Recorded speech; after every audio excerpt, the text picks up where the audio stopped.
Hey there, welcome back to the channel. It's been a little while working on other projects, but I'm finally getting back to the 5.9 Magnum. We're going to reassemble these heads. Before we reassemble them, we really need to get them all cleaned up.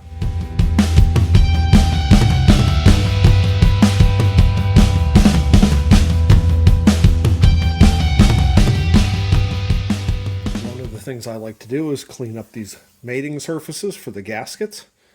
Make sure you get all your tape and stuff off. This is pretty flat, but it's got old gasket material and they might have some pitting, things like that. So I just take a chunk of wood. This is a piece of 4x4. 2x4 works well too. Then I got a sheet of 100 grit here. And just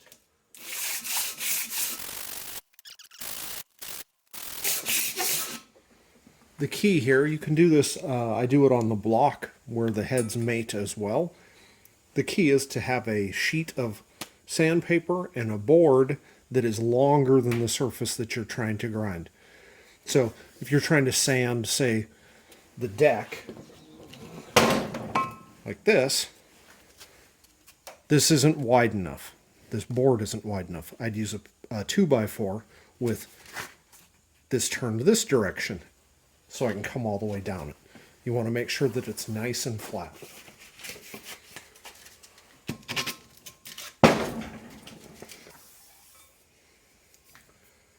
This guy's pretty pitted right here.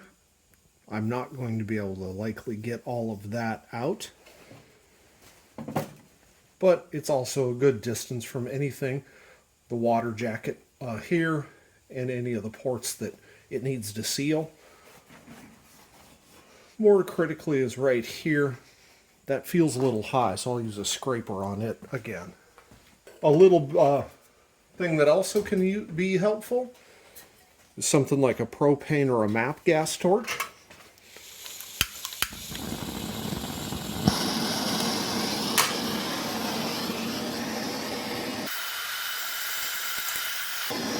A little bit of heat does a really good job of loosening up old gasket material.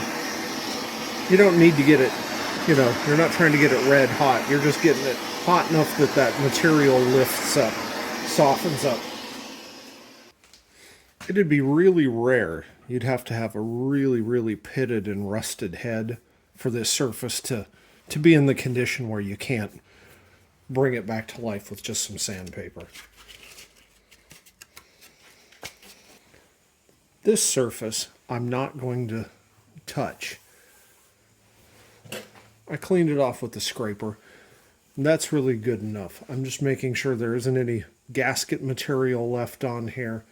No rust around the edges, but otherwise I'm not going to scuff this or sand it. I'm not going to try to do anything with it because it's already a very smooth machined surface and I don't want to mess with that.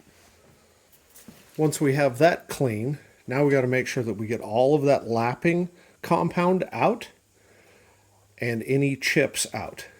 Remember, we need to get them all out, so straight down through the valve guides usually.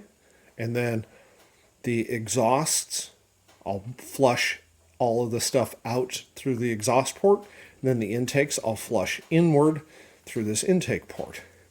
Pay attention to what is the roof, or the roof as it's sitting, but it's the floor when it's installed.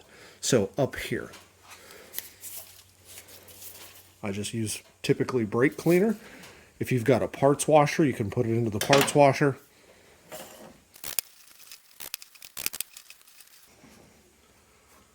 Make sure you don't have any chips down here in the oil galleys.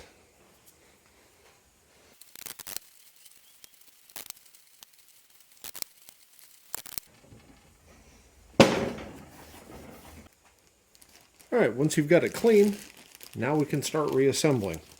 You're going to need your valve stem seals. For this one, these are what they look like. They're usually a cup shaped. This one has some installation tools that come with it.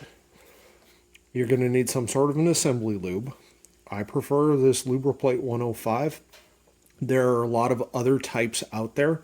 The nice thing about this one is it's kind of like, I don't know, almost a sour cream consistency. If we look at it, The nice thing with this is versus, some of the other lubes that are liquid, is when I put this on and assemble it, if it sits for several weeks or a month or even longer, it doesn't run down off of the parts. The liquid assembly lubes always run down, and I'm always concerned that they're going to leave something dry if they've been sitting for any length of time. This way, I don't have to worry about it. So, we need some lube. We need our valves that we lapped with.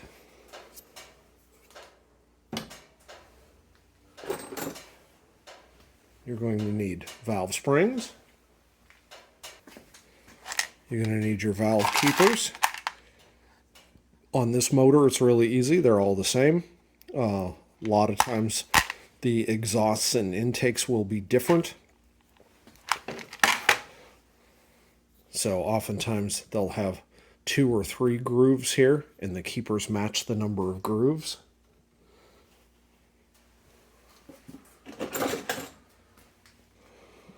Need these caps. And then we need a valve spring compressor tool. I'll show you how to use this here in a minute. All right, so we start with the valve. Lubricate the valve stem. Drop it down into the guide.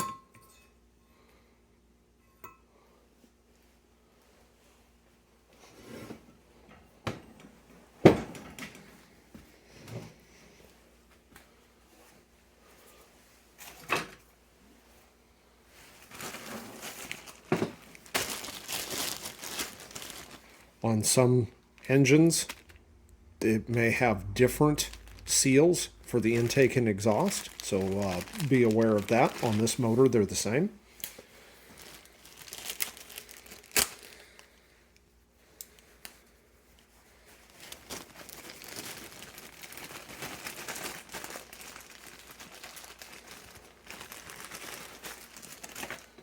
Now, because the valve has this little groove in it, you don't want it to catch on the inside of this seal.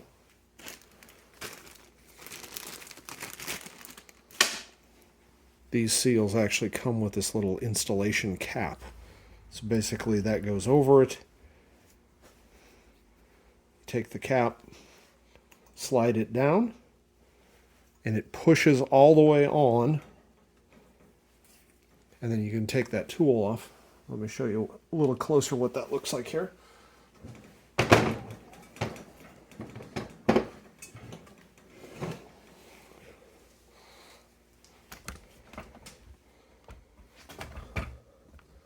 So it's important that this gets fully seated down here. Don't have it just sitting up high. You've got to push them down on there. I'll show you an example here, the outside. So this is going to go on here, get compressed down. So what happens is the valve comes up through this cap. Then you've got a pair of these keepers. You can see they're tapered, so that's wider up here than it is down at the bottom. They also get thinner. So those go on. It's got a ridge here, and that goes on there. And then that ends up sitting right down in there, and it can't pull through. Now, these things want to fall off all the time. So do yourself a favor, just put a little bit of grease, oil, something like that. Put it on the inside of that keeper.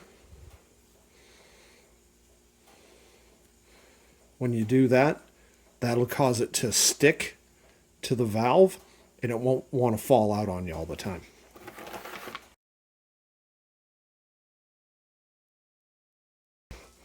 Put the spring and the cap on the valve here. And then I'll take the tool and I put it on there. Completely closed.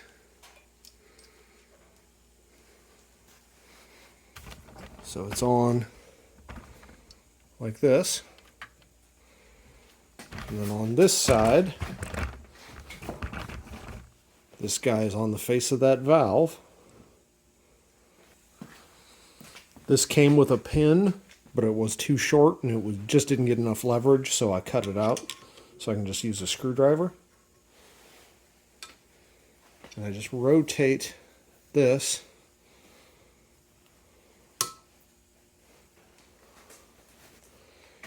And as I rotate this,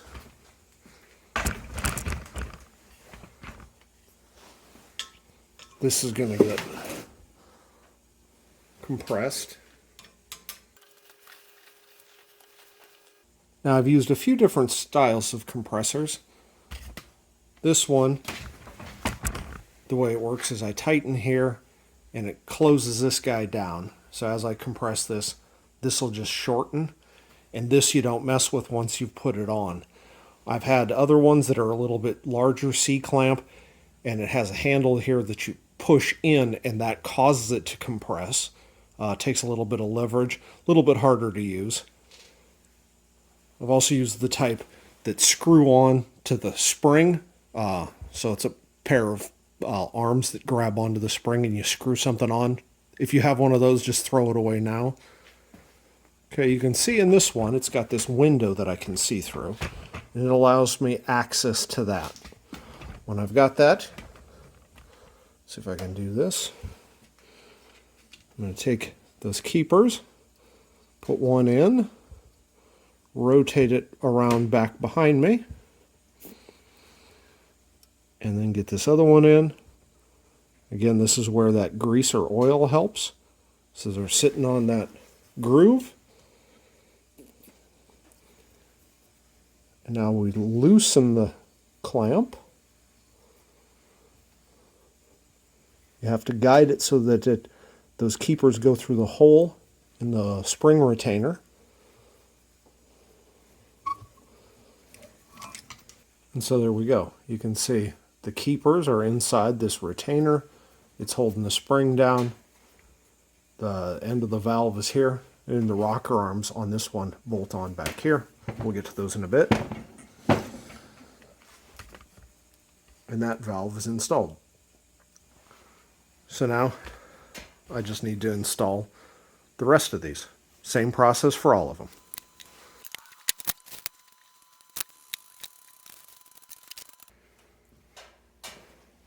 Worth noting on these, this spring is actually tapered. It's wider here than it is here. The wide part goes down. The narrow part goes up.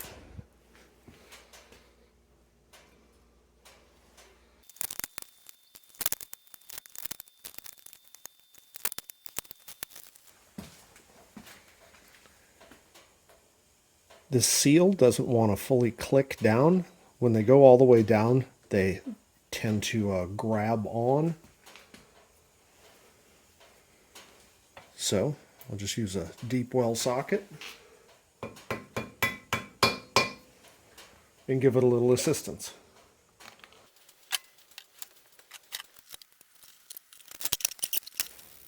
There you go. Heads reassembled. Simple process. Thanks for watching.